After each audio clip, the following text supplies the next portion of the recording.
एक बार की बात है, एक शहर में राघव अपनी पत्नी नीता के साथ रहता था। दोनों अपनी जिंदगी हंसी खुशी बिता रहे थे, पर एक दिन यार, आजकल टीवी पर कुछ ढंग का आता ही नहीं। तभी उसकी वाइफ नीता हंसते हुए कहती है, अब तुम्हारे लिए इंडिया रोज रोज तो वर्ल्ड कप नहीं खेल सकती ना। वे दोनों बातें कर ही रहे होते हैं कि तभी घर की डोर बेल बजती है। राघव ने गेट खोला तो वहां कोई नहीं था, लेकिन नीचे एक बॉक्स पड़ा था जिस पर लिखा था, सिर्फ तुम्हारे लिए राघव। राघव ने गिफ्ट खोला तो उसमें एक पेंटिंग थी। राघव ने नीता को आवाज लगाते हुए कहा, देखो तो, किसी ने गिफ्ट भेजा है, बहुत सुंदर है। हाँ अच्छा है, पर भेजी किसने है? ये तो नहीं पता, पर बॉक्स पर मेरा नाम जरूर लिखा हुआ था। अब क्या ही फर्क पड़ता है किसने भेजा है तो मेरा ही ना। ये सही जगह है आपके लिए। यह कहते हुए राघव पेंटिंग को अपने कमरे की दीवार पर लटका देता है। राघव और नीता की जिंदगी खुशहाल थी, जब तक वो पेंटिंग उनके घर में नहीं थी। जब से वो पेंटिंग आई थी, तब से राघव बिल्कुल बदल गया। अब वो हमेशा बस उस पेंटिंग को घूरता रहता। हमेशा मस्ती मजाक करने वाला राघव अब अकेला, खुद में खोया हुआ रहने लगा। उसने कमरे से बाहर आना ही छोड़ दिया। पूरे दिन भर बस पेंटिंग के सामने बैठा रहता।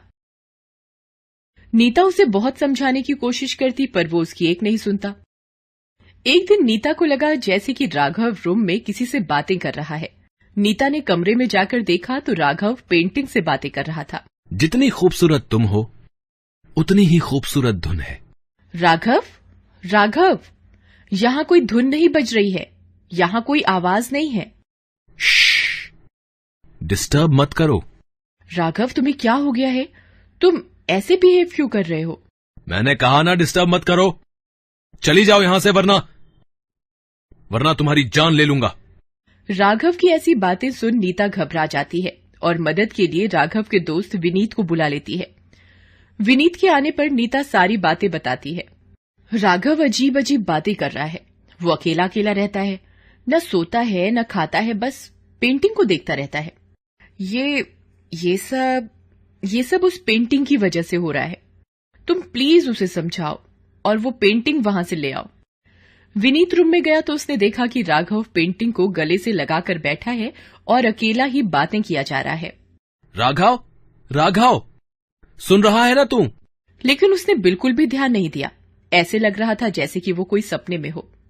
विनीत राघव के पास से पेंटिंग लेने की कोशिश कर ही रहा था कि तभी अचानक राघव ने उसका हाथ पकड़ लिया और बोला, इसे हाथ मत लगाना, ये सिर्फ मेरी है। यह कहते हुए उसने विनीत को जोर से धक्का दे दिया। विनीत ने पेंटिंग लेने की बहुत कोशिश की, लेकिन राघव मानने को तैयार ही नहीं था। लेकिन आखिर में विनीत ने गुस्से में आकर राघव से पेंटिंग छीन ही ली। पेंटिंग छीनते ही राघव विनीत पर झपट पड़ता है और गुस्से में कहता है, मैंने कहा ना, इसे हाथ मत लगाना। ये सिर्फ एक पेंटिंग है और तुम इसकी वजह से पागल हो गए हो। मुझे समझ नहीं आता कि आखिर इसमें ऐसा है क्या। यह कहते हुए विनीत पेंटिंग को देख लेता है और पेंटिंग को देखते ही ऐसे लगा जैसे उसके चेहरे से सारा गुस्सा चला गया हो, और एक बड़ी मुस्कान के साथ उसने कहा, वाकई बहुत खूबसूरत हो तुम। क्या? विनीत, तुम भी? नीता कुछ करती उससे पहले राघव विनीत पर टूट पड़ा और चिल्लाने लगा, दूर रहो इससे, दूर रहो। दोनों पेंटिंग के लिए एक दूसरे से लड़ने लगे। तभी मौका देखते ही नीता ने पेंटिंग ले ली। पेंटिंग जाते देख वो दोनों अपना आपा खो बैठे और नीता के पीछे भागे। नीता ने किसी तरह उनसे बचकर खुद को एक कमरे में बंद कर दिया और सोचने लगी, जो भी हो रहा है वो इसी के कारण हो रहा है, तो इन सब का इलाज भी इसी से होगा। यह सोच नीता पेंटिंग को ध्यान से देखने लगी और उसे पेंटिंग पर नाम लिखा हुआ दिखा, अनामिका। यह जरूर इसकी पेंटर होगी। पेंटिंग की ओर ध्यान से देखा तो दूसरे कोने पर बहुत छोटे अक्षरों में लिखा था, रंगरेज आर्ट गैलरी। यहां जाना चाहिए, यहीं से ही कुछ पता चल सकता। नीता ने जाने के लिए जैसे ही दरवाजा खोला तो सामने विनीत और राघव खड़े थे, नीता को मारने के लिए। तभी नीता ने पेंटिंग को हवा में दूसरी तरफ फेंक दिया, जिससे वे दोनों पेंटिंग की ओर भागे और नीता घर से निकल गई। नीता ने आर्ट गैलरी जाकर पूछा, मुझे अनामिका जी से मिलना है। गैलरी के मैनेजर ने हैरत से नीता को देखा और उसे कार्ड देते हुए कहा, ये उनका विजिटिंग कार्ड है, इसके पीछे उनका एड्रेस है। नीता पते पर पहुंची और घर की बेल बजाई तो एक बूढ़े आदमी ने दरवाजा खोलते हुए पूछा, किससे काम है आपको? अंकल, मुझे अनामिका से मिलना है। उससे क्यों मिलना है? मुझे उनसे उनकी एक पेंटिंग के बारे में बात करनी है। नहीं, उससे नहीं मिल सकती, जाओ यहाँ से। नीता ने उनसे बहुत रिक्वेस्ट की कि उसका अनामिका से बात करना बहुत जरूरी है। ठीक है, अंदर आओ। अनामिका मेरी बेटी है।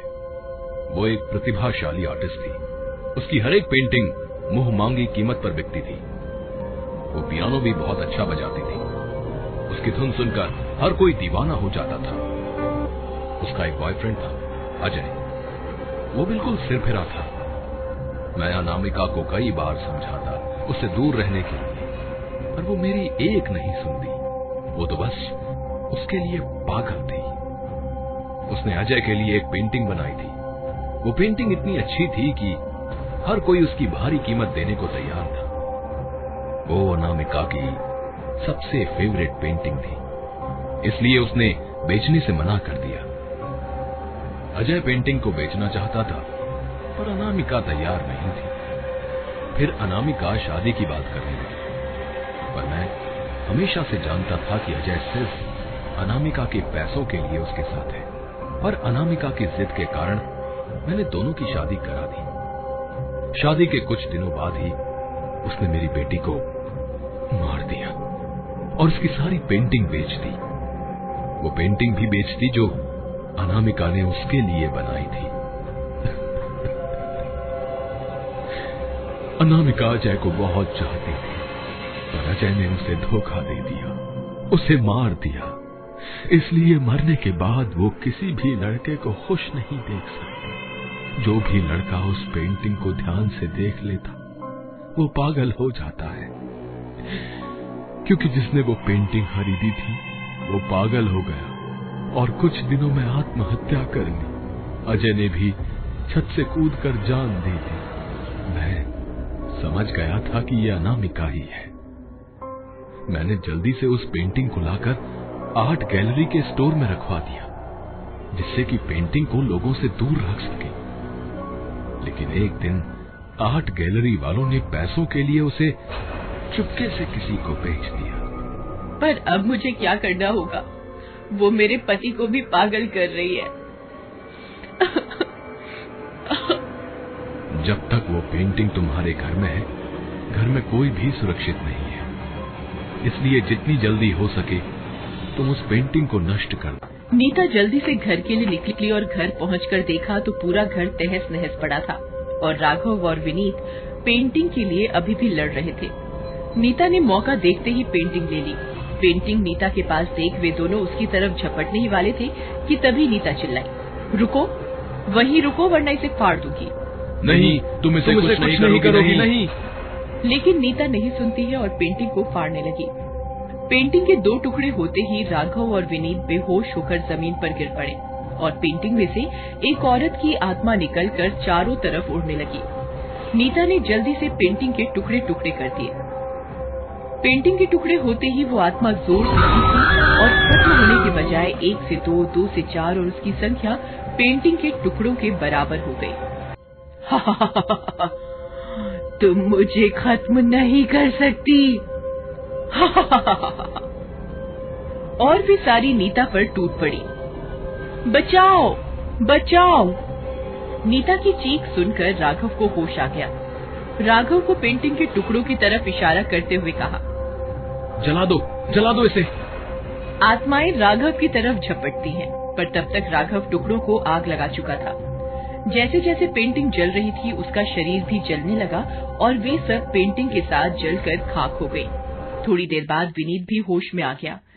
नीता ने उन दोनों को सारी बात बताई। तभी राघव बोला, ये पेंटिंग हमारे घर तक कैसे आई?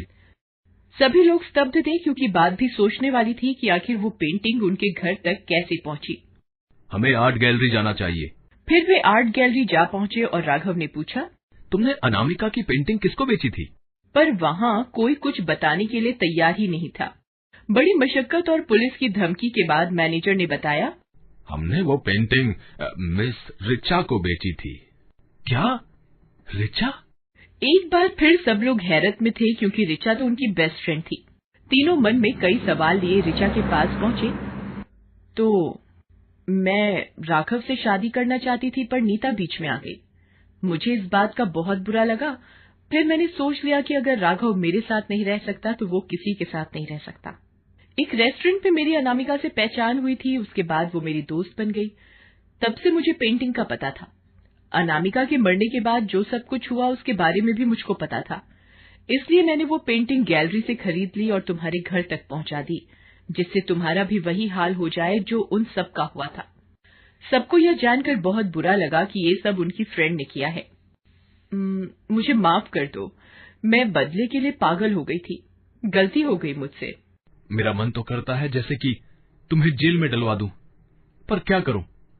पुलिस भूतों पर भरोसा नहीं करती। सबने रिचा को माफ तो कर दिया, पर सब दोस्तों ने रिचा से कभी बात नहीं की। Thanks for watching.